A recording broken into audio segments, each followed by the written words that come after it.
Bom, minha gente, meu nome é Fernando Diniz e eu estou aqui no canal Potência Rubro-Negra para a gente falar aí sobre mais um tropeço do Flamengo no Campeonato Brasileiro. Pois é, rapaz. Vamos falar sobre Flamengo 1, São Paulo também 1. Vamos lá. Bom, o Flamengo, ontem no primeiro tempo, ele meio que repetiu o futebol que apresentou contra o Olímpia. O futebol? Não, né? Aquela postura largada, largou marcação. Se puder criar, ótimo. Se não puder criar, também tá muito bom. Enfim, foi assim que o Flamengo atuou durante os primeiros 45 minutos contra o São Paulo. E o São Paulo, ele atuou com os reservas, basicamente, porque ele joga na quarta-feira contra o Corinthians, uma decisão pela Copa do Brasil, tal e qual o Flamengo também joga na quarta-feira, decisão de semifinal contra o Grêmio. Diferentemente do Flamengo, o São Paulo tem que inverter vantagem do Corinthians e aí é por isso que o Dorival poupou vários titulares no São Paulo. Aliás, o Dorival que protagonizou um momento que não é muito legal para o Sampaoli, né? Dorival foi abraçado por vários jogadores do Flamengo e enquanto que o Sampaoli está ali no meio da crise com o elenco rubro-negro, todo mundo aí dizendo que não fala direito com os jogadores e ele também batendo nos jogadores via imprensa, enfim. Difícil a gente saber quem é que tá com a razão, quem é que não tá. Enfim, os jogadores também não ajudam, porque a postura deles também não ajuda. Enfim, e o próprio Sampaoli também não se ajuda, conforme a gente vai ver já já aqui. Enfim, bom, como eu falei, o time começou com aquela postura que teve contra o Olímpia, tipo assim, se der para criar, ótimo, se não der também, muito bem. E aí o São Paulo foi lá, se aproveitou e fez 1-0. Numa boa jogada do Lucas Moura, que ele recebe pelo lado esquerdo, faz o facão, ao melhor estilo Gabigol, corta para dentro e bate pro gol. Só que esse facão é muito facilitado porque a marcação do Flamengo também não chegou em cima dele. Tinha Thiago Maia, tinha o Wesley, entendeu? Tinha a zaga do Flamengo, que ontem era o Fabrício Bruno e o Léo Pereira. Nenhum deles chegou. Deixou o Lucas Moura livre, todo mundo. E aí o Lucas Moura, que é ótimo jogador, recebeu, dominou, cortou para dentro, bateu fraco no canto. O Matheus Cunha, por sua vez, também pulou atrasado.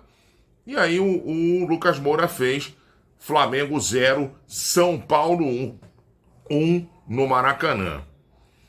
E aí a postura do Flamengo continuou naquela letargia, aquela lentidão nos toques, tal. A Arrascaeta e o Bruno Henrique eram os únicos que tentavam ainda alguma coisa de um pouco diferente.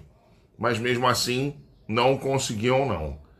E aí, no intervalo, o Sampaoli, ao invés de tentar mudar um pouco essa história do jogo, ele mudou sim. Arrancou gritos de burro da torcida. E com toda razão. Porque se você tem a Arrascaeta em campo, você tem a possibilidade de ter um passe decisivo, um chute a gol, que pode virar gol, né? Porque o Arrascaeta, ele erra muito poucas finalizações, mas não. Ele tira o Arrascaeta e coloca um meia que está em péssima fase já tem um bom tempo. E que jogou mal de novo ontem. Já vou antecipando logo. Everton Ribeiro, que ficou no banco. E aí também ele coloca o Gerson no intervalo.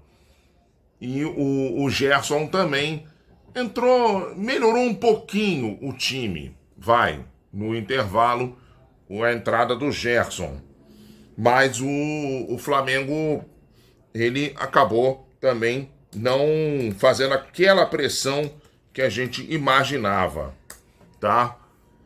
Para cima do São Paulo. O que aconteceu no segundo tempo foi que o São Paulo, eu percebi que o São Paulo meio que cansou a partir dos 15, 20 minutos. O São Paulo também, ele era um time completamente, como é que eu vou dizer assim, sem entrosamento. E aí, na hora que ele foi recuar o São Paulo, ele acabou dando muito campo pro Flamengo, tá? E aí, o que acontece? O Gerson entrou no lugar do Thiago Maia no intervalo e o Everton Ribeiro, como eu falei, no lugar do Arrascaeta. E aí, o Sampaoli, que já não estava muito bem com a torcida, porque, como eu falei, tinha arrancado gritos de burro, ele me tira o Gabigol para colocar o Pedro. O Gabigol não estava bem no jogo, longe disso, aliás. Mas a gente sabe que se você tiver um bom treinador, um treinador que entenda bastante das coisas, os dois se encaixam. Porque o Gabigol sai mais da área e o Pedro fica mais fixo, né? Então, os dois se encaixam bem ali. Então, o que acontece? Pedro no lugar de Gabigol. Então, o Sampaoli não tem muitas ideias muito diferentes para tentar tirar o time de um sufoco. E aí o que acontece? No segundo tempo, Vitor Hugo começou a crescer no jogo. O que acontece? O Sampaoli tira o Vitor Hugo aos 32 minutos e coloca o Luiz Araújo. Eu não teria tirado o Vitor Hugo. Eu teria tirado o Alan, que jogou muito mal, aliás, contra o São Paulo.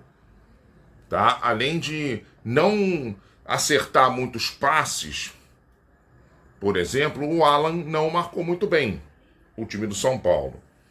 Mas, enfim, ele acabou tirando o Vitor Hugo e colocou o Luiz Araújo. E aí, naquela coisa, né? Por exemplo, o Mauro César falou que se o Flamengo saísse com um resultado que não fosse a derrota, seria um resultado aleatório. E, de vez em quando, resultados aleatórios acontecem. E aconteceu ontem no Maracanã. E naquela coisa da aleatoriedade do jogo, o Flamengo vai pelo lado direito, um lançamento para o lado direito.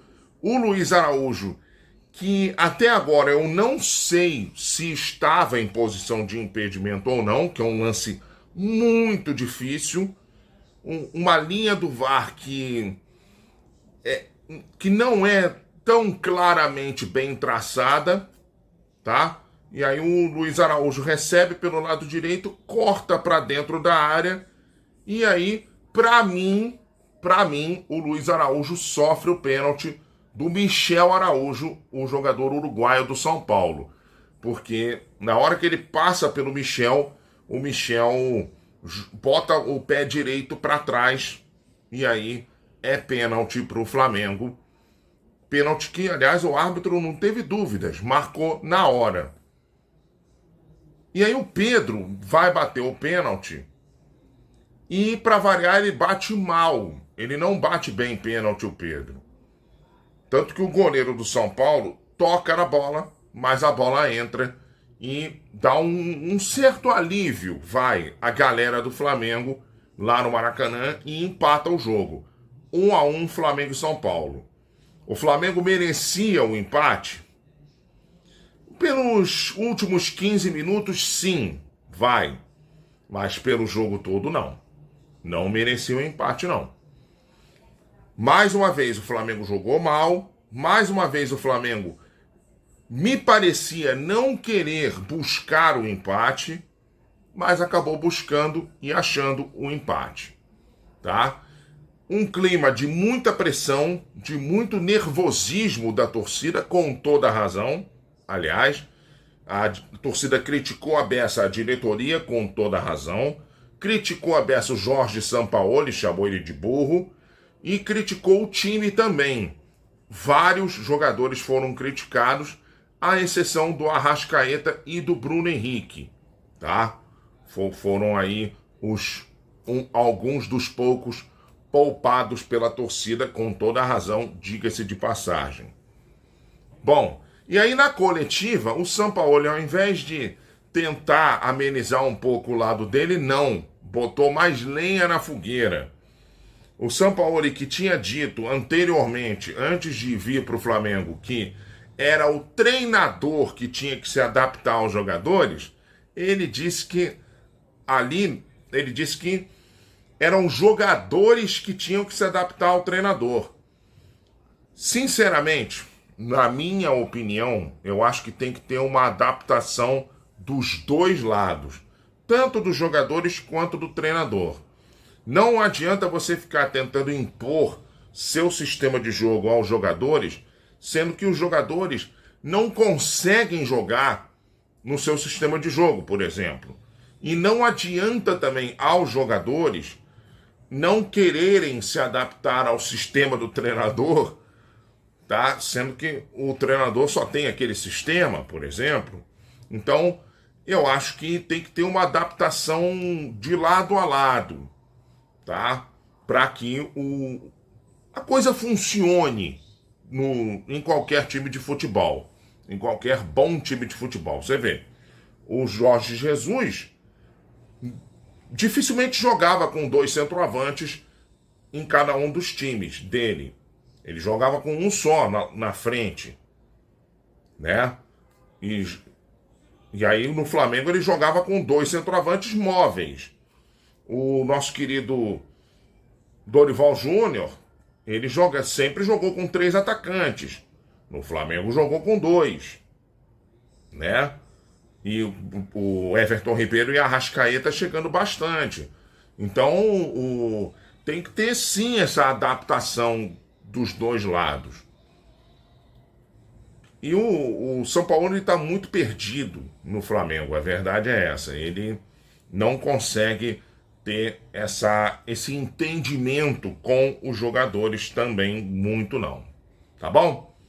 Bom, o resultado disso é que o Flamengo agora está a 15 pontos do Botafogo, que aliás o Botafogo está parecendo a seleção de 70, né?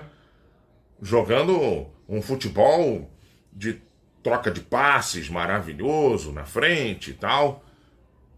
Enfim, e tá tudo dando certo pro Botafogo. O Botafogo terminou o primeiro turno com 47 pontos e o Flamengo terminou com 32 o primeiro turno do Campeonato Brasileiro.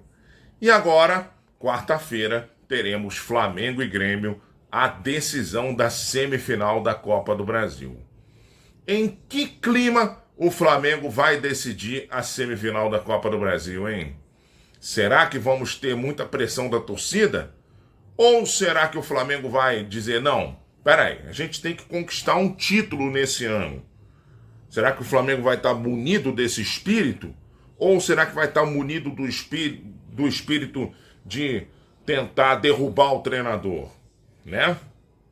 Bom, minha gente, você que está aqui no canal é inscrito? Não? Por favor, se inscreva no nosso canal. Deixa aquele like maneiro nos nossos vídeos. Comente nos nossos vídeos, tá bom? E até para aumentar o engajamento também do nosso canal, tá bom? A gente vai, mas a gente volta amanhã para falar mais aí de Mengão, tá bom? Tchau, tchau, gente.